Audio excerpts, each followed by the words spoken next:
I try to start on time. That clock is fast. My watch is slow. We're going by the Apple time that really governs all of us in our world now. So, welcome to the 2026 Last Lecture event. I'm Kurt Kemper, Professor of History and Director of the General Beadle Honors Program here at Dakota State University. The last lecture is balloted in the spring semester of every year, with the honors students selecting from all the faculty who are retiring in that term. Some years we don't have any eligible faculty retirements, and some years the students have voted not to honor a lecturer, but either way, the decision is that of the students alone. Tonight we celebrate Mike Roach and his 23 years of service to DSU, some of which included his tenure in Sioux Falls at the acronymic atrocity that was then called USDSU. With tonight's lecture, Mike joins an exclusive club which admits only one new member a year, and sometimes not even then. Preceding him was our initial last lecturer, Ethel Bean, in 2017. Sue Conover in 2020 was elected, but had her lecture stolen from her by the pandemic. Wayne Pauli gave his in 2021. Jack Walters was honored in 2022. Gary Garner in 2023, and last year's most recent addition is 2025, and Gabe Midland. When I began the practice of identifying previous last lecturers in 2021, I hadn't put much thought to also, unfortunately, having to acknowledge their passing as well. And tonight we must acknowledge that we lost Ethel, and like Wayne's, her passing severs us from a part of DSU's past. I would like to note that the last lecture is co-sponsored by the Office of the University President, and I have this elaborate joke that I was supposed to tell in front of the president, and included talking about how much she's always never misses this, and tonight she had to miss because Mike Rounds is in town, and you don't ever turn down a U.S. Senator. But anyway, I'm going to tell the joke anyway. On many campuses, what that means when the president sponsors something is that their budget pays for the reception. And I'm not going to say that isn't true, because she did. But President Griffiths has been an active supporter of the last lecture since she arrived here 10 years ago. Her first year marked our first last lecture. And in the ensuing 10 years, she's made almost all of them. Tonight misses only the second one. This would have marked her last lecture, and so I wanted to publicly acknowledge how grateful the honors program had been for her support. And here comes the lame joke. As most of you know, I'll be stepping down as honors director, program of the honors director at the end of the term. And I always thought it was interesting that she and I would be going out at the same time. So it reminded me of a famous quote, if you're a fan of the NBA from the 1990s. In 1990, Michael Jordan scored a career-high 69 points. And after the game, journeyman player Stacey King told the media that he would always remember the night that he and Michael Jordan combined to score 70 points in an NBA game. I'll leave you to figure out which one of us is Michael Jordan in that analogy. The last lecture is an event that can be found on many campuses, though a quick Google search shows that not as many campuses have succeeded in maintaining their series. The concept originated in 2007 when Carnegie Mellon University's well-respected computer science professor Randy Pausch announced that he was diagnosed with terminal pancreatic cancer. His students and colleagues urged him to give a valedictory address before his health robbed him of the opportunity, and what is now more than 22 million views on YouTube, Professor Pausch delivered his famous last lecture, Achieving Your Childhood Dreams, to a standing room only lecture hall a few months before his death. Thankfully, Mike is not under as much pressure tonight. The premise of the last lecture is simple, though. What would you say if you had just one last lecture to give? One last lesson to offer? A chance to reach us? Would you make us laugh? Would you make us cry? I'm kind of a little anxious, actually, frankly. Inspire us, incite us, or provoke us? What would you do with one last platform? The last lecturer at DSU is selected by a vote of the honors students, and all faculty and career instructors are eligible, but only in the year they retire. It is an opportunity that is, by design, one in which the lecturer is without constraint. They are free to humor, to offend, to infuriate, to issue a call to arms or a mea culpa, to warn us of dangers not yet realized, or repent for sins now regretted. Tonight's lecture is entitled Lifelong Lessons Learned, Creating and Maintaining a High-Performance Organization. Mike Roach began his career as an economist with Citibank, but after earning his master's degree and getting a chance to adjunct for USF, he decided he liked teaching and decided to pursue a PhD and a full-time academic job. Most of us in the social sciences and the humanities remember our youthful idealism, but then later in life lament the well-paid road not taken with our degree. Mike, on the other hand, left the finance sector and willingly chose academia as his second act. Nonetheless, he arrived in 2003 as part of DSU's team in the joint regental venture in Sioux Falls that saw DSU, USD, and SDSU all offering mostly general education courses in a face-to-face environment. How quaint is that? I too began teaching at USDSU that year, and I quickly learned that I had two reasons to not like Mike when I first met him. First was his uncompromising devotion to the Boston Red Sox. As an Angels fan, I have unresolved issues from the 1986 ALCS. But second was being on the business end of his propensity for plain talk administered straight up. I don't remember what the subject was, but I know I was a young assistant professor, desperate to appear legitimate, and was being overly mouthy, offering an ill-informed suggestion. I know that's really hard to imagine for those of you who know me. Mike's response was, and I'm quoting, "That's a stupid effing idea." Nonetheless, it took no time at all to discover that Mike was devoted to teaching and to students, and we quickly became friends and confidants. Like most last lecturers, Mike leaves a lasting imprint on DSU. Mike was a strong voice in forcing the home campuses to consider the status of USDSU faculty and whether and how we might ever enjoy a path to promotion. He also worked with Jack Walters to create the sports leadership track in DSU's MBA program. But Mike's most impactful contribution has been his tireless commitment to nurturing student entrepreneurship. In 2018, after moving from Sioux Falls to main campus here in Madison, he initiated the annual Student Entrepreneurs Day competition that has since grown to include both a high school and a college division, and has partnered with DSU's Paulson Center and Startup Sioux Falls.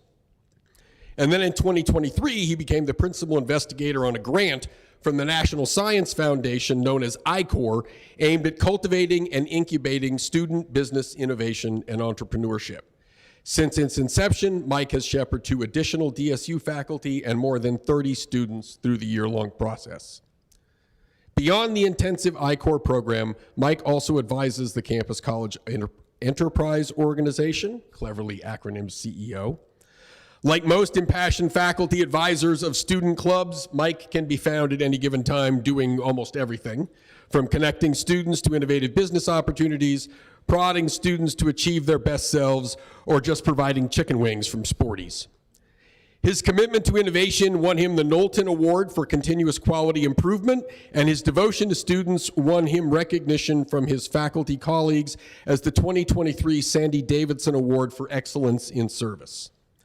But perhaps the best thing to say about Mike comes from one of his BIS colleagues and former last lecturer, Jack Walters.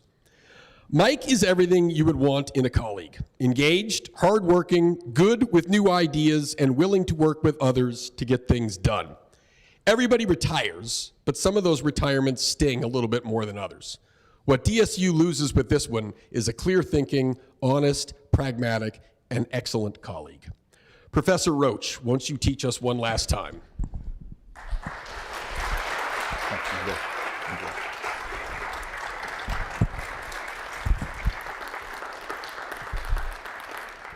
That's a lot of stuff I never would have considered describing myself as, but thank you very much, Dr. Kemper. Thank you to the honor students for selecting me for this honor. I've told people I considered turning it down, but Dr. Walters did it, so I'm going to do it and try to do it as well as he did.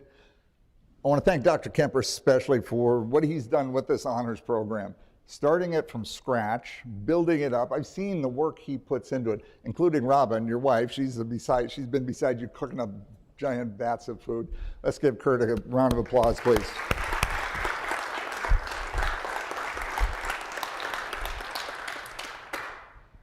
So I'm thinking, what am I going to do this about? I know a handful of things. I know Red Sox, I know bourbon, I know bird dogs and hunting, but none of you want to hear anything about that. I also know a little bit about managerial theory and lifelong lessons. I've been picking up things from people for as long as I can remember. I'm going to talk about some of those. But a little bit about me. I started out at the University of South Dakota. Missed baseball too much. Went back to Yankton College, where I was originally recruited, and played baseball for 2 years, including with this guy. Kurt, where are you? Where's your hand? Over here. Played baseball, and that's about all I did. But I told my kids that was the best 2 years of my life up to this point, because all we did is play baseball, have fun, be like baseball players. So when I get baseball players in my classes, I understand exactly why they do what they do, and it's not always in the best interest of getting a degree. I went back to USD, got my BBA in management, said I am never going to college again. Can't wait to be done with that. But then Deborah ended up going to USD for her master's degree, and I thought, she's doing really well with this, she's thriving, I'm going to try it too. Ended up getting my MBA at the University of Sioux Falls. Took what I learned from my MBA into practice with the people on my teams, experimented a lot. Equity theory, expectancy theory, all these different theories of motivation, trying to find out what worked, what didn't work, and learning a lot on the way, and then decided one day I don't want to be here anymore. There's no place I want to go, except maybe the job Ben Kite held, but he was never leaving. So what do I do now? And after a few months of thinking about this, I thought the one thing I liked best about my job was working with the interns I had. And every year I had 3 or 4 interns, and I'd help mentor them and develop them and get them to where they need to be effective in the workplace. I thought, certainly college, there you go. So I went on to get my PhD. Citibank paid for half of it, which wasn't enough in all honesty, but I ended up getting my PhD, and the rest is history. So I started out 1984 with Citibank South Dakota. 3,300 people in 3 buildings, 2 stories each. There was a lot of people there. And as my friend Randy Durheim once said, you spend enough time at Citibank, it's like getting your MBA. You learn a lot if you're paying attention. And then there was an ad in the newspaper one day. Yes, students used to find jobs in newspapers, back when we had newspapers. DSU was looking for someone to teach macroeconomics. I thought, I could probably do that. We do this on a daily basis in our job. So I applied, got accepted, adjuncted my first semester, fall of 2001. So what happened in 2001? Second week of the semester, 9/11, right? So here we are, New York is just shut down. Businesses like Cantor Fitzgerald wiped off the face.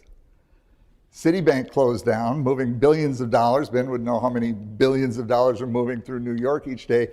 That was now moving through South Dakota.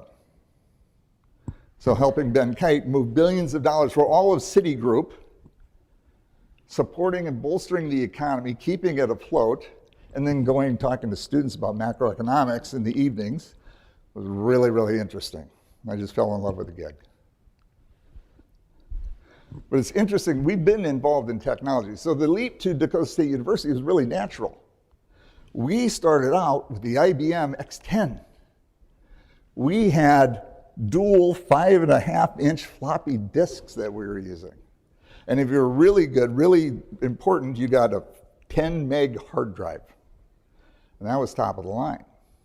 In 1985, Citibank came out with what's called the Pocket Terminal, the first remote banking product ever.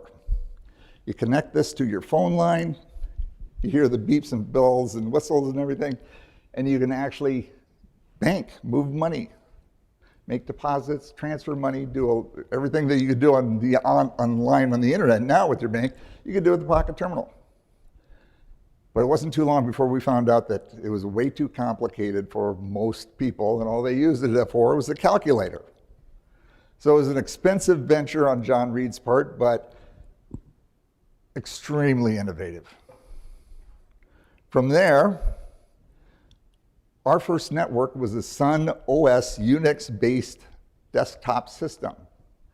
I got an opportunity to do some admin stuff with it. I knew about Unix. If you don't use it, you lose it, right? But that was cutting edge at the time. And then we transferred over to a Windows NT system. How many of you computer people remember Windows NT? I'm sure none of you. It was the networking platform. Windows new technology.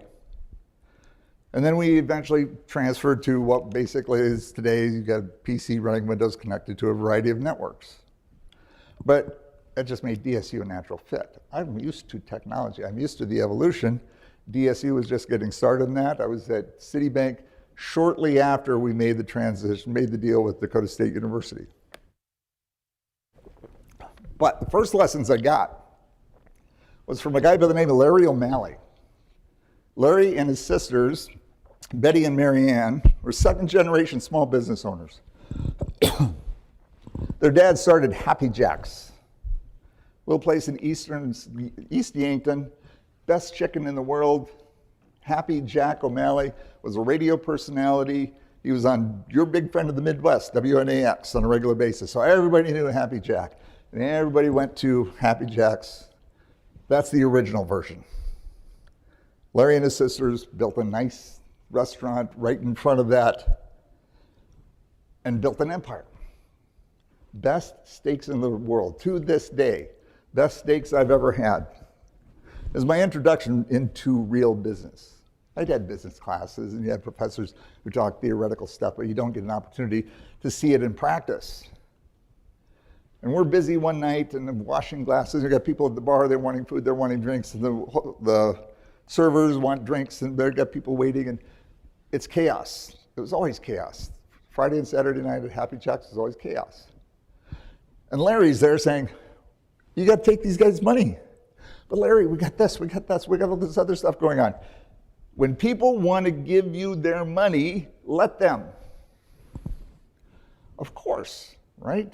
Getting the money is the first thing you got to do.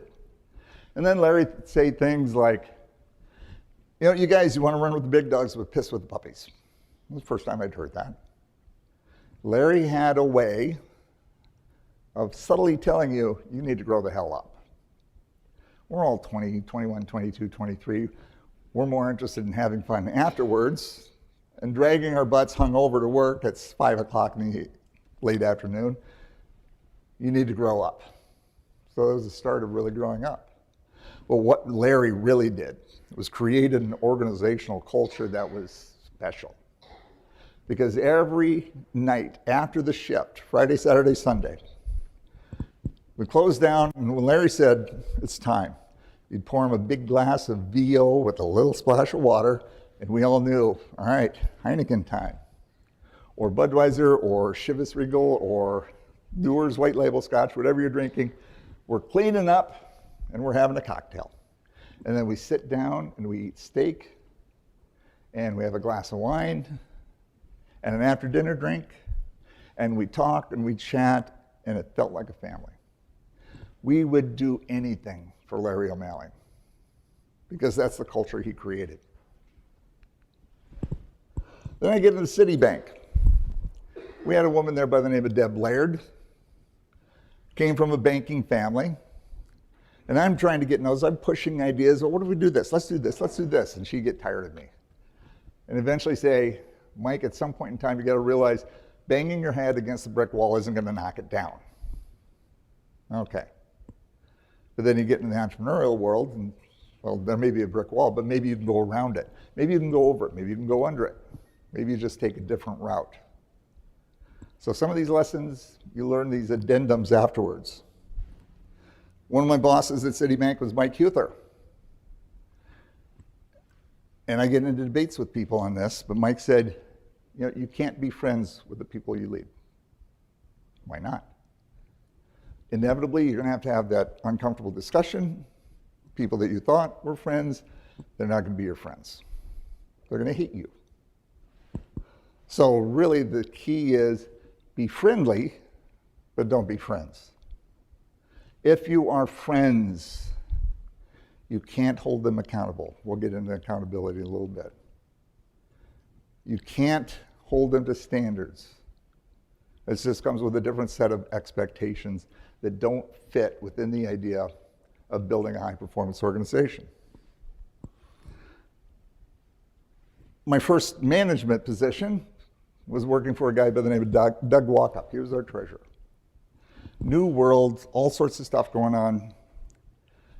And I remember him saying day one, if you need help, ask for it. I don't need any help. I know what I'm doing. I've got a college degree. I've got all that stuff. And I get something, I stare at it, and I have no freaking idea what this is. Luckily, Doug's words ring in my ear. Doug, I have no idea what I'm doing. And he helps and provides other resources, and I learn and I grow. But I say this to students all the time. If you're one of my students, you're going to hear a lot of stuff that we regularly hear in class.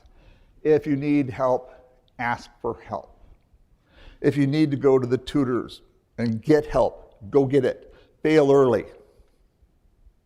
It's hard to make up for those bad grades at the end of the semester. If you need help, ask for help. There are people out there wanting to help. That's their job. Go get the help you need. Gene Roanhorst was our senior vice president. He always said a couple of things, and Deborah said, you can't say that. One thing he said, and my students hear this all the time, he referred to the resume updating opportunity. We dealt a lot with the Federal Reserve Bank, the OCC, the FDIC, stockholders, senior managers, a lot of people.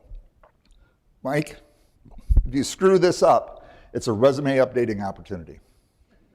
Meaning, update your resume, you're out of here. And we believed him. I had no doubt Eugene Roanhorst would hand me a box, followed by a security guard, load up your crap, you're out the door. That was accountability. We knew we were accountable, and we knew Gene Roanhorst was going to hold us accountable. We all have those resume updating opportunities in effective organizations. So get the job done. Val Cool, she lives in the area. She lives just right down the road from us. I get to see her once in a while. We have cocktails at the hillside every once in a while. That's her right here, by the way. She always used to talk about the IBG-YBG problem.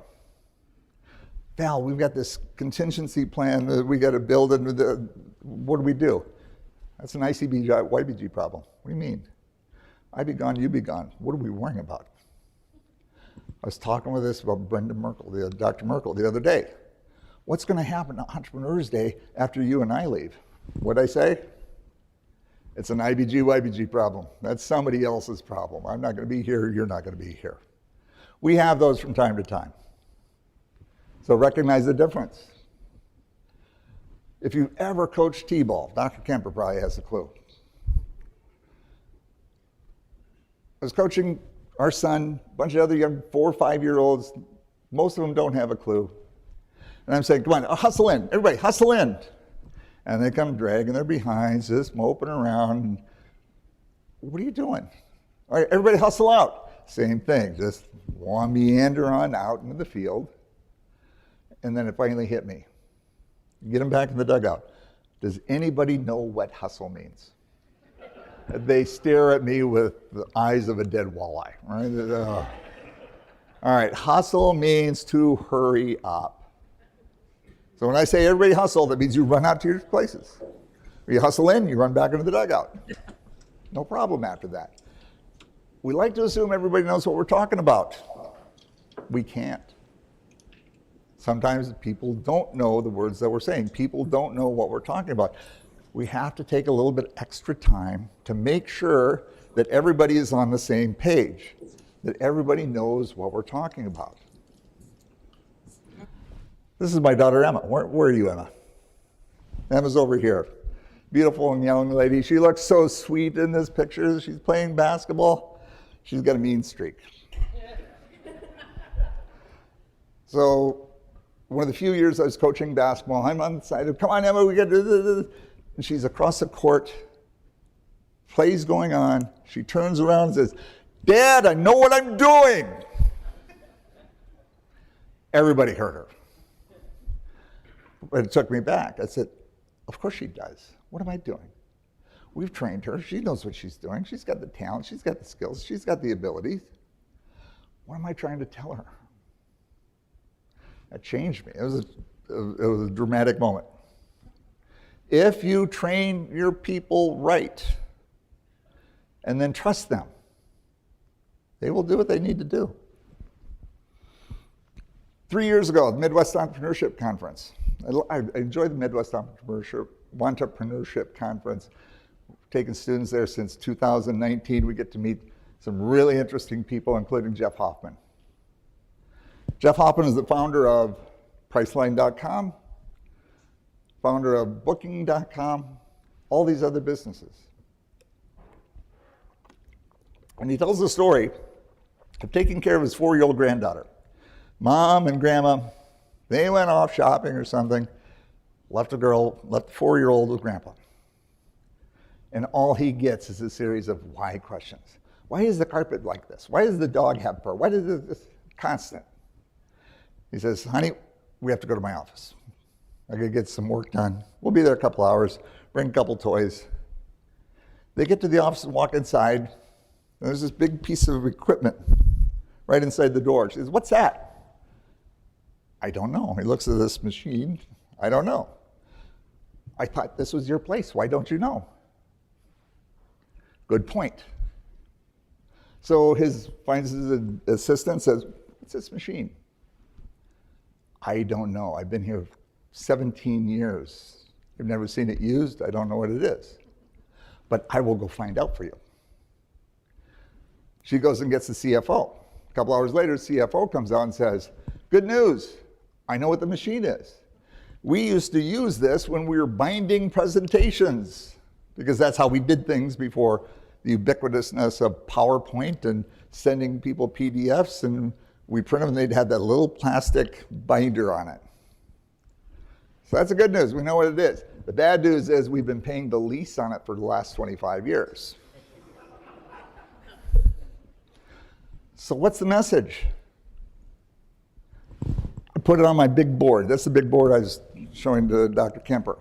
Here's what I've accumulated over the last several years, starting with Ask Why. And I'd come across some stupid stuff that happened on campus, I'd throw it up there. Which led me to the realization, I had it before, read Rick Pitino's book, Success is a Choice, but it was all brought back. High performance is a choice. Within organizations, you can choose to be extremely successful, or you can choose to be mediocre, or you can choose to suck. It's all up to the people within the organization. And it starts with culture. Culture is huge. And for those of you who don't know Coach Mo, he is the culture king.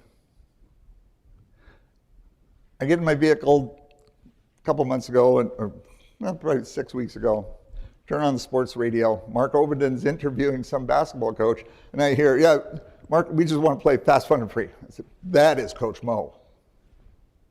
Come to find out later, it was indeed Coach Mo. If you want to kill a half hour of your time, you can go find Dr. Talley and ask him about blackjack or healthcare economics. And next thing you know, an hour and a half has gone by. You can talk to Coach Mo about culture. And an hour and a half will go by, and he will tell you everything you need to know about culture. His teams cheer and support each other. They don't care who scores the most points. They don't care who's the star. As long as they win, they will do whatever it takes to win. This idea of fast, fun, and free, it starts with him recruiting the right players, training the right players, and letting them go. I've got the talent, they've got the training, they know the goal. And if you see Coach Mo on the sideline, he just watches them play. They miss a shot, that was her shot, I don't care, take more. He trusts his players. If it were up to me, I'd make Coach Mo the chief culture officer of this organization and let him go, because he knows what he's doing. But back to Jeff Hoffman, that idea of ask why. Why can't we embed that as part of the organization? Curiosity. Trying to learn more and understand. So what do leaders need to do? Foster that culture. If somebody says, why are we doing this? That's an opportunity to communicate and to mentor and to understand and to lead. On the flip side, we can say, why are you asking that? We can be short. We can be a little bit angry with it, right? Which one's more effective? The learning, growing, or the inhibiting the curiosity, the cutting off the curiosity that's inherent in the people we lead. We want people to explore and innovate and learn. By that way, we build a high-performance organization. In management, we talk a lot about seeking change, not just accepting change, seeking change. We go find change. We make change happen on a regular basis. We don't live life in the rearview mirror. We don't worry about what happened, except to learn lessons. We tried this, it didn't work. Why not? Let's not make that mistake again. Let's tweak it. Let's make it different. Let's move forward again. This was a success in the past, great. What did we do to make it successful? Let's do more of that. There is no such thing as standing still as an organization. You're either moving ahead or falling behind because your competitors are moving ahead. And if you're not moving ahead with them, you're just automatically falling behind. If you fall behind far enough, there's no catching up. Seeking change gets us there.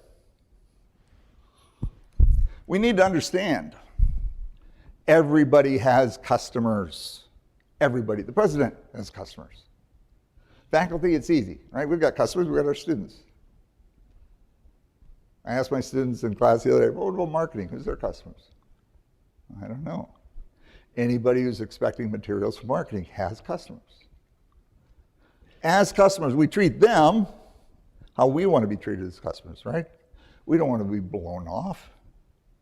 We want to be served. We want to have our expectations met, if not exceeded.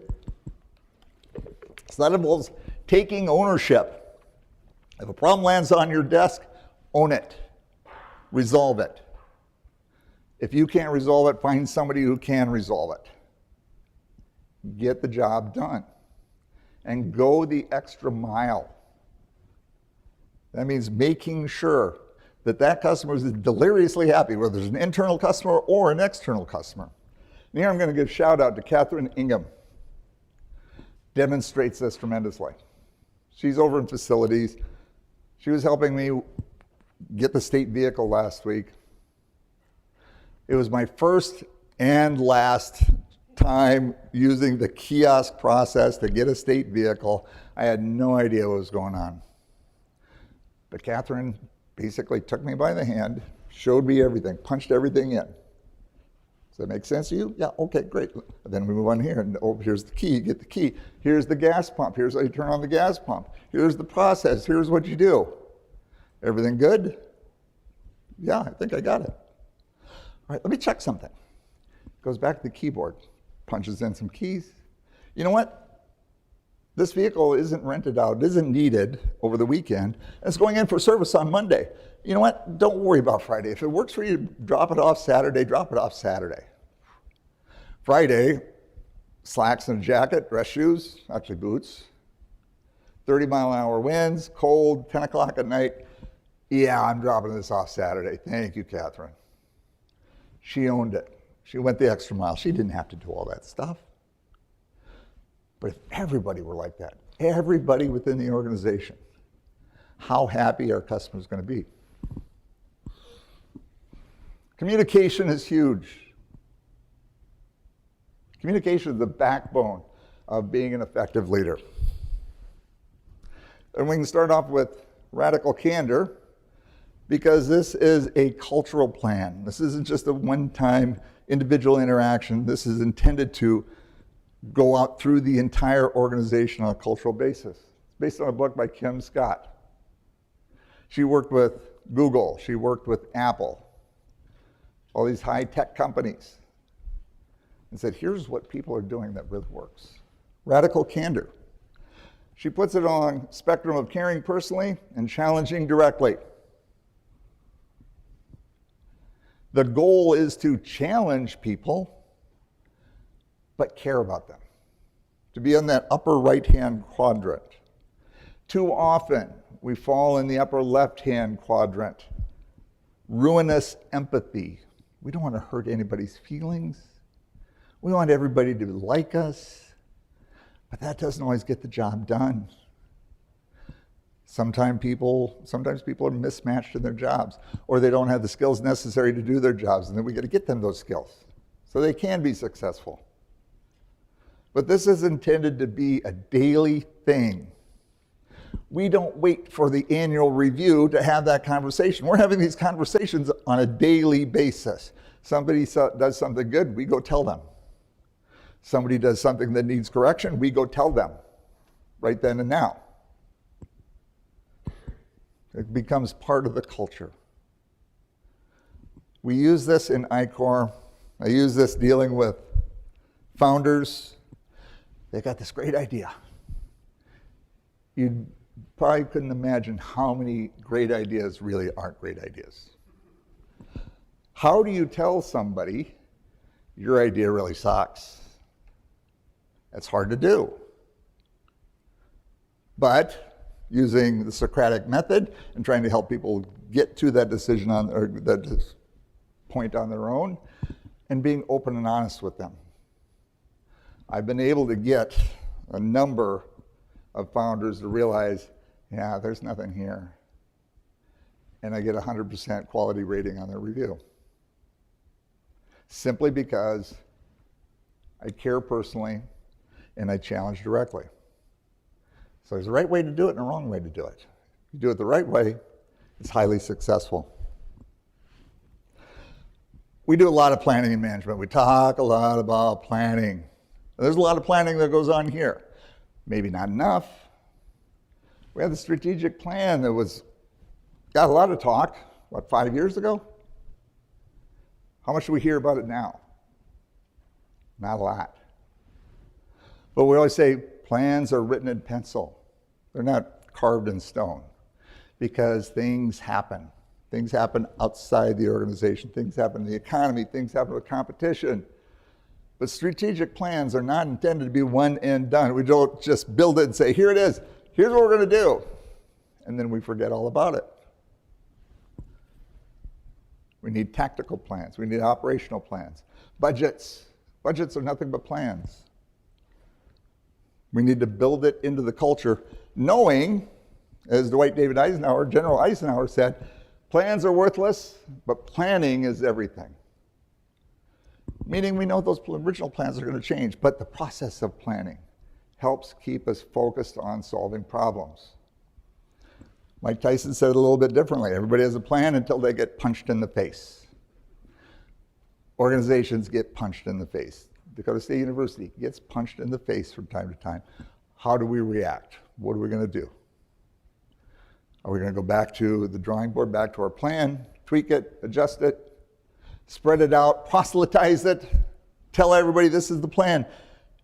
Everybody has a role in it. You do your role to the best of your ability, and we will be successful. This hit me fairly recently. Nobody's irreplaceable.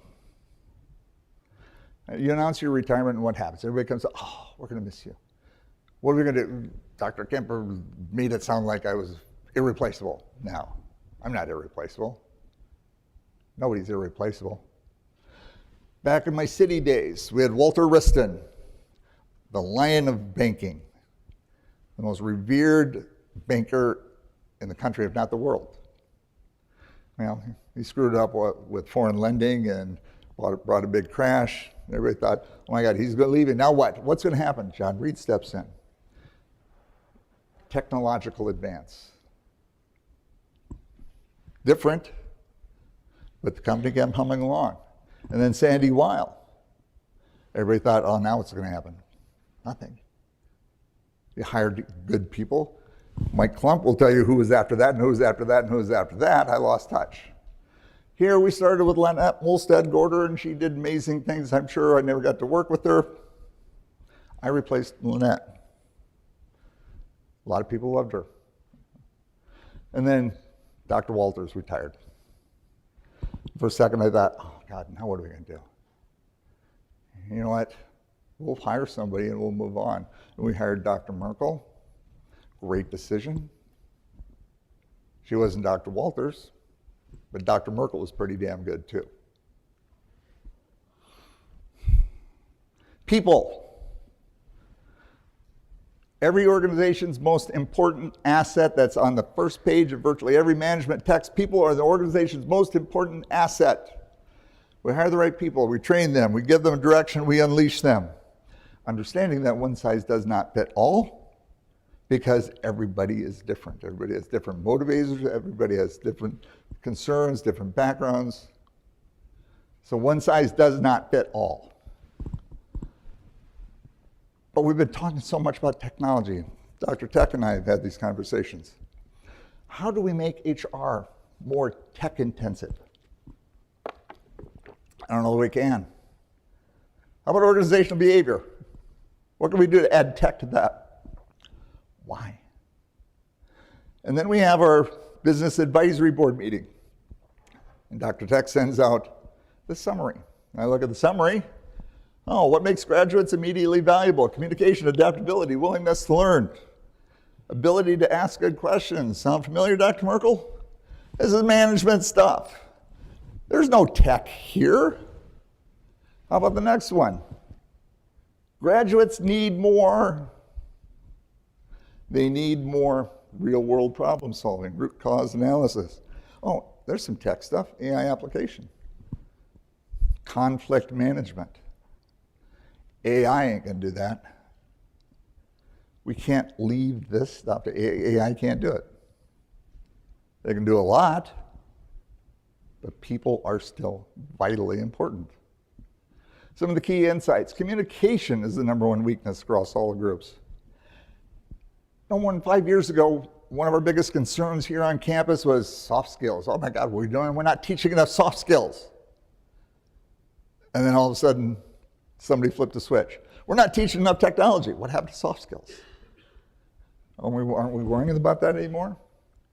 We want a different mindset, attitude, humility, willingness to learn. Can we fix that with AI? Students struggle to apply knowledge in real-world settings. How are we going to replace that or fix that with AI? AI is flattening organizations and redefining roles. So what do they need? What do students need? Business strategy. Hey, that's management. Technology, sure. We can throw some technology in there. Decision making, again, that's management. This is John Hill. We got to meet him, listen to him last week in Omaha. I talked to him before, met him in the previous Midwest Entrepreneurship Conference. He's a tech guy. He likes to say he is an evangelist. He knows LinkedIn like nobody I've ever seen before. John said, people with an entrepreneurial mindset are better suited to take advantage of the effects and disruptions of AI. Everybody's worried about AI. It's going to take all these jobs. It'll take some jobs. So how do you prepare yourself for this? You think like an entrepreneur. We should be developing people who are motivated, developing passion, developing vision, developing leadership skills, persistence, curiosity. These are the people that are going to lead the AI revolution. They're not going to succumb to it. They're not going to get rolled over by it. They're going to be leading it. Why aren't we doing more of this? All right, for leadership, it starts with knowing yourself. How can you possibly lead others if you do not know yourself first? Stephen Covey, that's Stephen Covey here. If you don't know him, wrote a lot of books, 7 Habits of Highly Effective People. Highly recommended. Go out and read it if you haven't.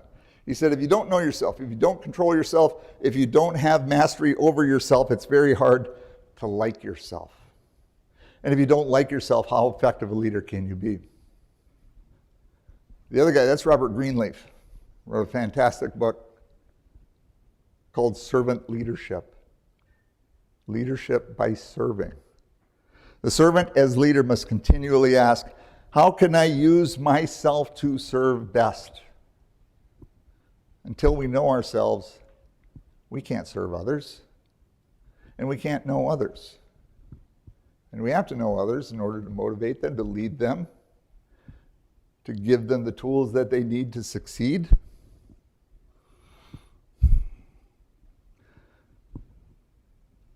So one thing we want to do, treat people equitably, not equally. There's a difference here, right?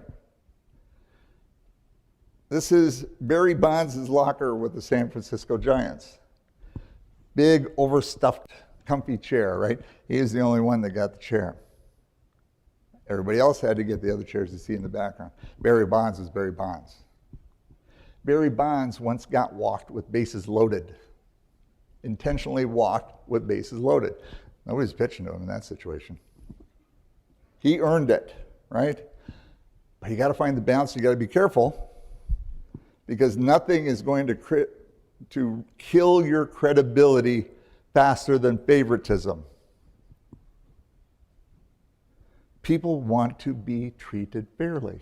And we treat people equally, or equitably, not equally. Not equally. I've got a high performer, and I've got a not so good performer. If I give them both a 5% increase, what am I doing? I'm demotivating one. Because that low performer can just say, I don't have to work hard. I don't have to get better. I'm going to get a 5% increase, same as this other person. The same as the high performer. And what's the high performer thinking? My talents, my contribution, they're not recognized by this organization.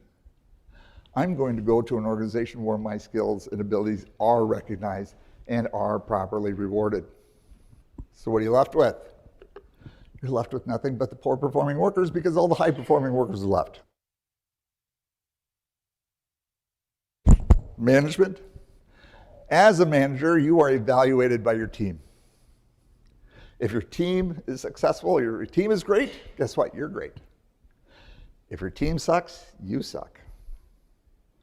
So it's in your best interest to make sure your team excels. So it gets back to simple equation. Hire the right people. Give them the training they need. Give them a goal. Follow up frequently. Hold them accountable. Nothing happens without accountability. Accountability is not a series of tasks. Accountability is the consequences of your completion of those tasks. If you do a good job, you should get rewarded. If you don't do a good job, you should get corrected. Otherwise, nobody's motivated. So you want to build a culture of accountability? Create a system of trust.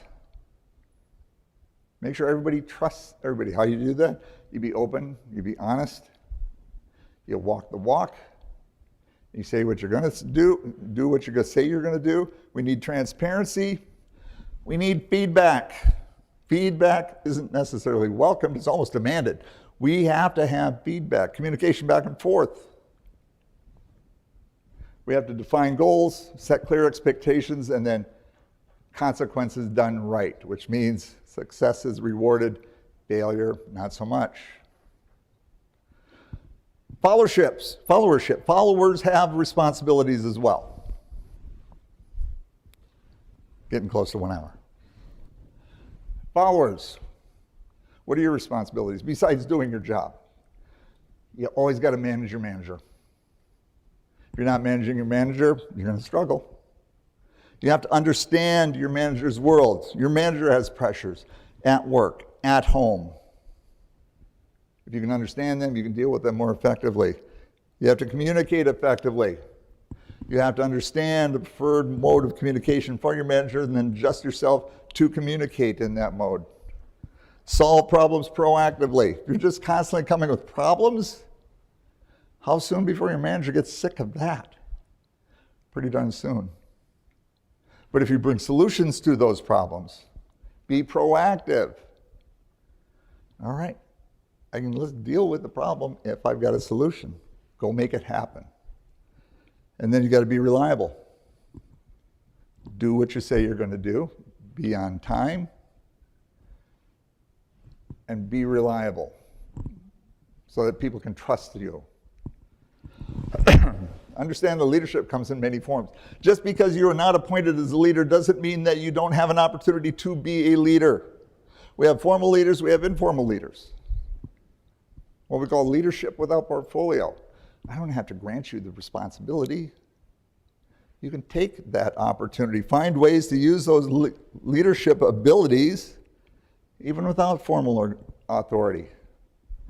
If you have the ability, you can find a way to use it at any level of the organization. Because leadership is an activity. It is doing. It is a verb, right? You can be a leader. Nobody has to appoint you. You separate yourself, you stand apart, and those opportunities will flow from that. All right, finally, build a wide lane and stay in it. I mean, go ahead, build your skill sets. Build more. Get better. Learn new things. And then offer yourself to people who could benefit from those skills.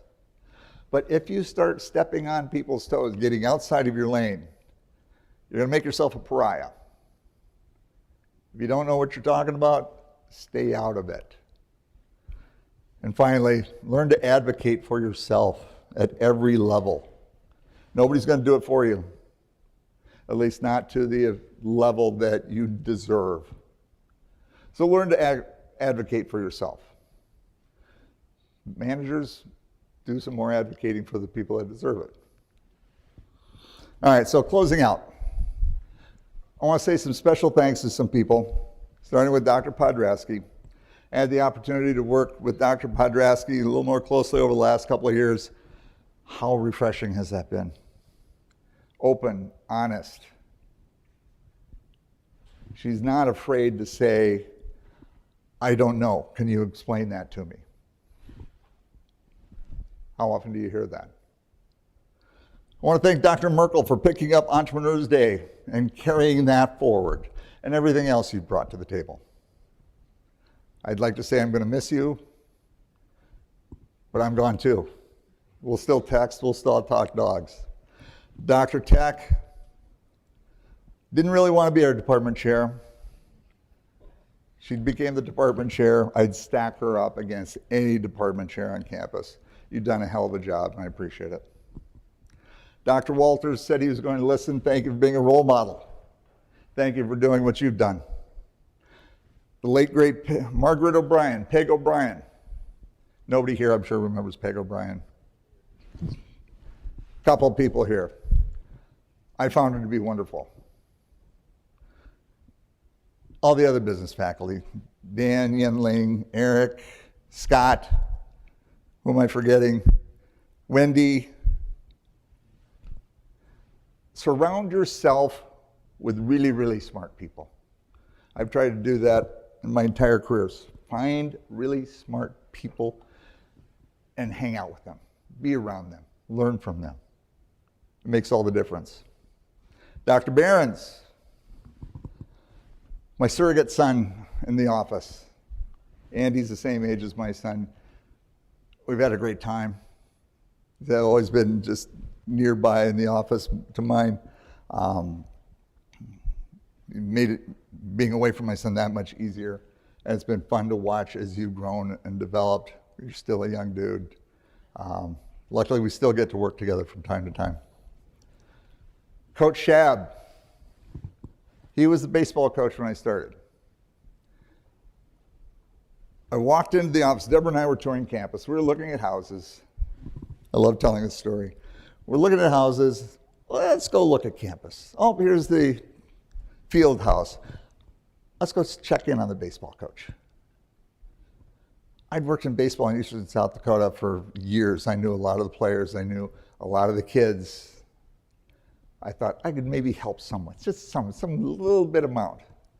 Hey, Coach Shab, Mike Roach, starting in campus this fall. I know baseball. I know a lot of the people.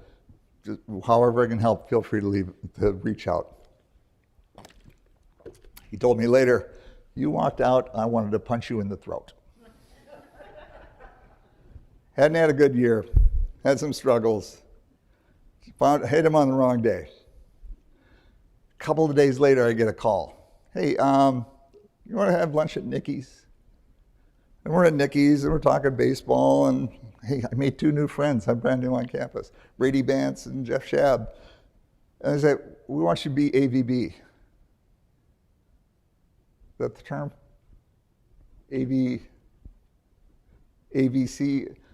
I said, I don't know anything about volleyball. No. Volunteer assistant, VAC, volunteer assistant coach. Volleyball assistant coach. I don't know anything about volleyball. What does this entail? That sounds fun. I gotta go talk to Deborah. This would be like the 3rd time I told her, no, I'm giving up baseball. I'm done with baseball. I'm sorry, I promise. They dragged me back in, got to know the coaches, got to know the athletic program, had a great time, made a great friend, and he and Maggie, thank you for that. I got a lot of family and friends here today. I'm overwhelmed by the number of you who came out, and can't tell you how grateful I am. And the students.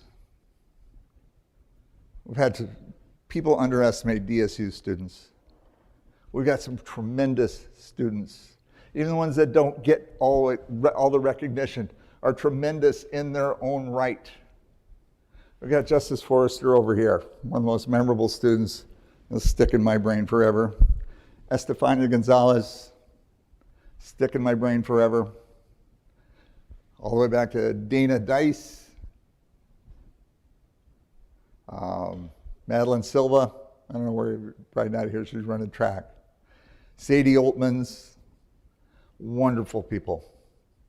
Not all Dean's List students, but they go off and do great things. They're the people I'm going to miss most of all, the students. And then we get, all right, so what are you going to do? You're retiring. What's next? We got some plans, right? We're management. We love plans. We got the Minneapolis skyline. We got the Chicago skyline. We get to go see our kids more. They may not be happy with the amount of time we're going to be spending with you. Too bad. Tedeschi and Trucks at Red Rocks this summer. Eric Clapton in Chicago in September. Bicycling, we got e-bikes, we're gonna use the heck out of them, right? Right? We've got Mickelson Trail Ride, we're gonna go do that. We've got boating, one more summer of boating maybe. You see, I'm the captain, Cy's first mate. Up top you see the admiral. She decides where we go. She decides who's piloting. She decides when we're going to go. And I'm just along for the ride. And then we got my property down in Yankton. Hope to spend more time down there, building habitat, creating places for turkeys and pheasants and deer to live. And then we got September through January.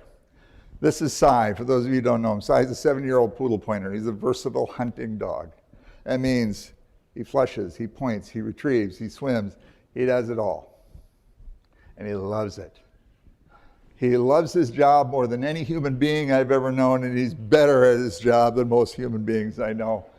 So how can you not want to be around that?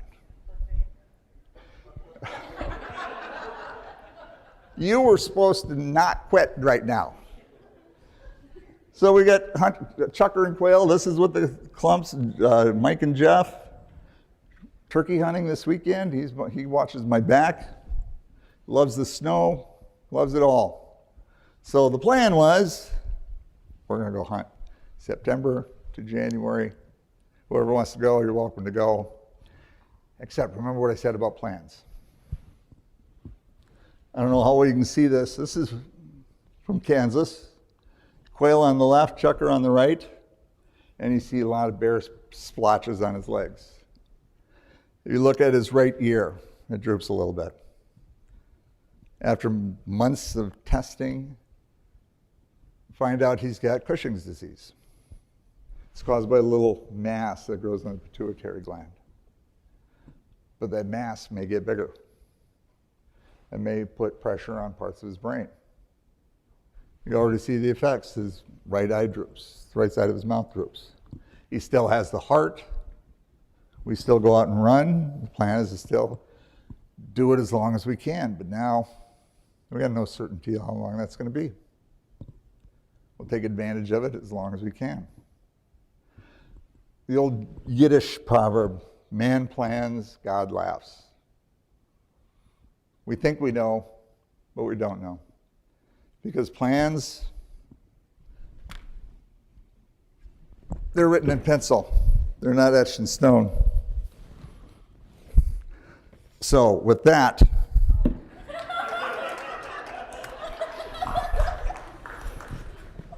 I don't know how. I've developed a little bit of a reputation on this campus.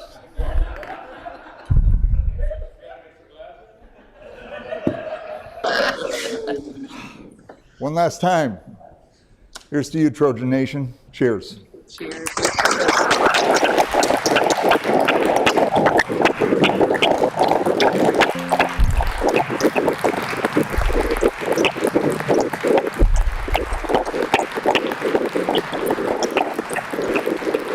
Please, please. Thank you very much. Thank you all for coming. The honors students, if you would all come down for a photo with the lecturer, we take one every year, so who's ever here, come on down. Thank you for going over it. I really like it.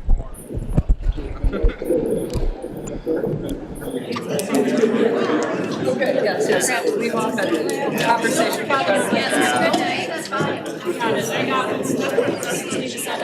Okay. All right. Just get on up there. He's reading.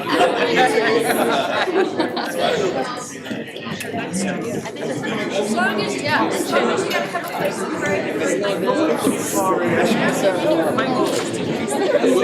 I'll let you take one, but I want you in it too.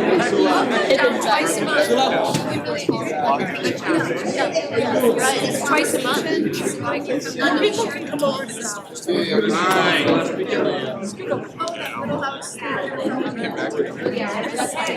in there. Get in. You got everybody? 1, 2, 3. Thank you. Everyone will do it.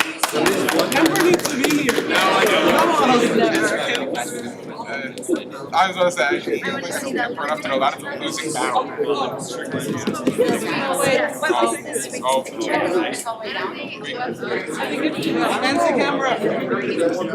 Thank you.